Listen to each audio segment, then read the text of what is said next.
നമസ്കാരം. കഴിഞ്ഞ ലോക്സഭാ തെരഞ്ഞെടുപ്പിൽ വലിയ മുന്നേറ്റമാണ് ബി.ജെ.പി. കേരളത്തിൽ നേടിയത് എന്ന് നമുക്കറിയാം. എല്ലാ മണ്ഡലങ്ങളിലും വലിയ മുന്നേറ്റം നടന്നു. വോട്ടിംഗ് ശതമാനത്തിൽ വലിയ വർധനവുണ്ടായി. 20% വോട്ട് നേടുന്ന പാർട്ടിയായി ബി.ജെ.പി. കഴിഞ്ഞ ലോക്സഭാ തെരഞ്ഞെടുപ്പോടുകൂടി മാറുന്ന കാഴ്ച നമ്മൾ കണ്ടു. മാത്രമല്ല, തൃശ്ശൂരിൽ വലിയ വിജയം നേടുന്നു.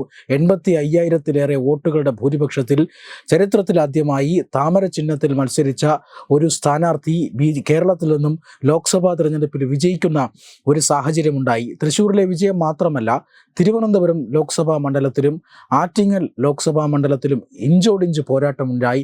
തിരുവനന്തപുരത്ത് 2ാം സ്ഥാനത്തെത്താൻ പാർട്ടിക്ക് സാധിച്ചു. ആറ്റിങ്ങലിൽ 2ാം സ്ഥാനത്തല്ല എങ്കിൽ കൂടി വലിയ വോട്ട് വ്യത്യാസമില്ല എന്നുള്ളതാണ് ഏറ്റവും പ്രധാനപ്പെട്ട കാര്യം. തിരുവനന്തപുരത്തും ആറ്റിങ്ങലിലും 15,000-16,000 വോട്ടിൻ്റെ വ്യത്യാസത്തിൽ മാത്രമാണ് ബി.ജെ.പിക്ക് ആ സീറ്റുകൾ നഷ്ടപ്പെട്ടത് എന്ന് നമുക്കറിയാം. അതുകൊണ്ട് തന്നെ ഈ ലോക്സഭാ മണ്ഡലങ്ങളിൽ, അതായത് തൃശ്ശൂരിൽ വിജയിച്ച ലോക്സഭാ മണ്ഡലങ്ങളിലെ നിയമസഭാ മണ്ഡലങ്ങൾ, അതോടൊപ്പം തന്നെ തദ്ദേശ സ്വയംഭരണ വാർഡുകൾ, അതുപോലെ തന്നെ തിരുവനന്തപുരത്തും ആറ്റിങ്ങലിലുമൊക്കെയുള്ള നിയമസഭാ തിരഞ്ഞെടുപ്പുകളും തദ്ദേശ സ്വയംഭരണ വാർഡുകളിലുമെല്ലാം വലിയ വിജയ സാധ്യത ബി.ജെ.പിക്ക് ഇപ്പോൾ തുറന്നു കിട്ടിയിരിക്കുന്നു എന്നുള്ളതാണ്. ഇതിൽ ഏറ്റവും പ്രധാനപ്പെട്ടത് തിരുവനന്തപുരം നഗരസഭ തന്നെയാണ്. തിരുവനന്തപുരം നഗരസഭയെ ബി.ജെ.പി. കുറേ വർഷങ്ങളായി തന്നെ ലക്ഷ്യം വയ്ക്കുന്നുണ്ട്. 100 വാർഡുകളുള്ള നഗരസഭയിൽ 35 അംഗങ്ങളാണ് നിലവിൽ ബി.ജെ.പിക്കുള്ളത്. ഈ വാർഡുകളുടെ എണ്ണം വർദ്ധിപ്പിച്ചുകൊണ്ട് നഗരസഭ പിടിച്ചെടുക്കുക എന്ന ഒരു ലക്ഷ്യമാണ് ഇപ്പോൾ ബി.ജെ.പി. മുന്നോട്ട് വയ്ക്കുന്നത്. അതായത് 52 സീറ്റുകളാണ് തിരുവനന്തപുരം നഗരസഭയിൽ ഇടതുപക്ഷത്തിനുള്ളത്. ബി.ജെ.പിക്കാകട്ടെ 35 സീറ്റുകളുമാണ്. ഈ ഇടതുപക്ഷ വാർഡുകൾ, അല്ലെങ്കിൽ ഇടതുപക്ഷം വിജയിച്ചിരിക്കുന്ന, അല്ലെങ്കിൽ ഇടതുപക്ഷത്തിൻ്റെ കയ്യിലുള്ള വാർഡുകൾ പിടിച്ചെടുത്താൽ മാത്രമേ ഈ നഗരസഭയിൽ വിജയിക്കാൻ സാധിക്കൂ എന്നുള്ളതാണ് ഏറ്റവും പ്രധാനപ്പെട്ട കാര്യം. വരുന്ന തദ്ദേശ സ്വയംഭരണ സ്ഥാപന തിരഞ്ഞെടുപ്പിൽ തിരുവനന്തപുരം നഗരസഭ ബി.ജെ.പി. പിടിക്കും എന്ന് വിലയിരുത്തുന്നത് ബി.ജെ.പി. മാത്രമല്ല, CPM പോലും അങ്ങനെ വിലയിരുത്തുകയാണ്. അതായത് ഒരു കുട്ടി മേയറെ നിയമിച്ചുകൊണ്ട് വലിയ പൊല്ലാപ്പുകളിലേക്ക് CPM പോയ ഒരു നഗരസഭയാണ് തിരുവനന്തപുരം നഗരസഭ. മാത്രമല്ല, ഈ നഗരസഭാ കാലയളവിൽ ജനങ്ങൾക്ക് ബുദ്ധിമുട്ടുണ്ടാകുന്ന ഒട്ടേറെ സംഭവങ്ങൾ ഉണ്ടായി. അതുകൊണ്ട് തന്നെ കുട്ടിക്കളി അവസാനിപ്പിക്കാൻ ജനങ്ങൾ തീരുമാനിക്കും എന്ന ഒരു വിശ്വാസത്തിലാണ് ബി.ജെ.പി. അതുകൊണ്ട് തന്നെ ഇടതുപക്ഷത്തിൻ്റെ കയ്യിലുള്ള ഈ 52 വാർഡിലേക്ക് എങ്ങനെ കടന്നു കയറാം എന്നാണ് ബി.ജെ.പി.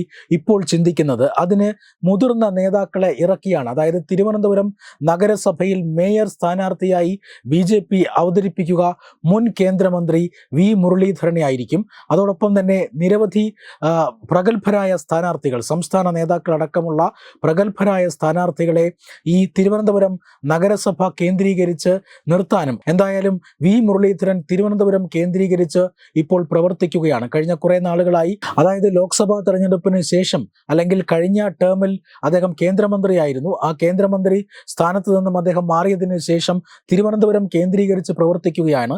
അതായത് ആറ്റിങ്ങൽ മണ്ഡലത്തിൽ അദ്ദേഹം സ്ഥാനാർത്ഥിയായിരുന്നു. അവിടുത്തെ ചില നിയമസഭാ മണ്ഡലങ്ങളിൽ വി. മുരളീധരൻ 1ാം സ്ഥാനത്തെത്തിയിരുന്നു. അതുകൊണ്ട് തന്നെ ഏതെങ്കിലും തിരുവനന്തപുരം മണ്ഡലത്തിലെയോ ആറ്റിങ്ങൽ മണ്ഡലത്തിലെയോ ഏതെങ്കിലും ഒരു നിയമസഭാ മണ്ഡലം കേന്ദ്രീകരിച്ച് പ്രവർത്തിക്കും എന്നാണ് അന്ന് ലഭിച്ചിരുന്ന സൂചന. എന്നാൽ ഇപ്പോൾ തിരുവനന്തപുരം നഗരസഭ പിടിക്കുകയാണ് ബി.ജെ.പിയുടെ ഉദ്ദേശം എന്നറിയുന്നു.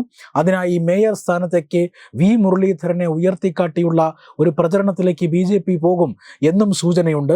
അങ്ങനെയാണ് എങ്കിൽ കുട്ടിക്കളി അവസാനിപ്പിക്കണം എന്ന് ജനങ്ങൾ കൂടി തീരുമാനിച്ചാൽ തീർച്ചയായും ബി.ജെ.പിയുടെ ഈ പദ്ധതി വൻ വിജയത്തിലേക്ക് എത്താനും സാധ്യതയുണ്ട്.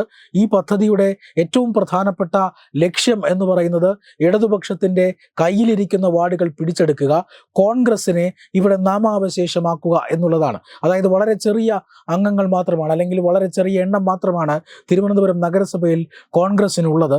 മാത്രമല്ല, തിരുവനന്തപുരത്ത് ലോക്സഭാ തെരഞ്ഞെടുപ്പിൽ ഡോക്ടർ ശശി തരൂർ വിജയിച്ചിട്ടുണ്ട് എങ്കിലും നിയമസഭാ തെരഞ്ഞെടുപ്പിൽ കോൺഗ്രസിനെ സംബന്ധിച്ചിടത്തോളം വലിയ വീഴ്ചയാണ്. അതായത് കോവളം നിയമസഭാ മണ്ഡലത്തിൽ മാത്രമാണ് കോൺഗ്രസിന് ജനപ്രതിനിധിയുള്ളത്. തിരുവനന്തപുരം നഗരത്തെ സംബന്ധിച്ചിടത്തോളം കോൺഗ്രസിൻ്റെ സംഘടനാ സാന്നിധ്യവും വളരെയധികം ദുർബലമാണ് എന്നുള്ളത് മറ്റൊരു പ്രധാനപ്പെട്ട പ്രത്യേകതയാണ്. ഈ 2 അനുകൂലമായ ഘടകങ്ങൾ എടുത്തുകൊണ്ടാണ്, അല്ലെങ്കിൽ അനുകൂലമായ ഘടകങ്ങൾ മുന്നിൽ കണ്ടുകൊണ്ടാണ് തിരുവനന്തപുരം നഗരസഭ പിടിച്ചെടുക്കാനായി ബി.ജെ.പി. വമ്പൻ കരുനീക്കങ്ങൾ നടത്തുന്നത്. Web desk Tatwamayi news.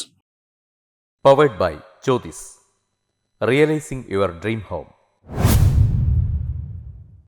Our ongoing luxury apartments projects are Crown near Karivattam, The Square near UST Global, White Manor near Aattugal Ambalathara, and Evergreens Luxury Villas near Tirumala. Call 90482 55599. Jyothis Building Promoters Private Limited, Thiruvananthapuram.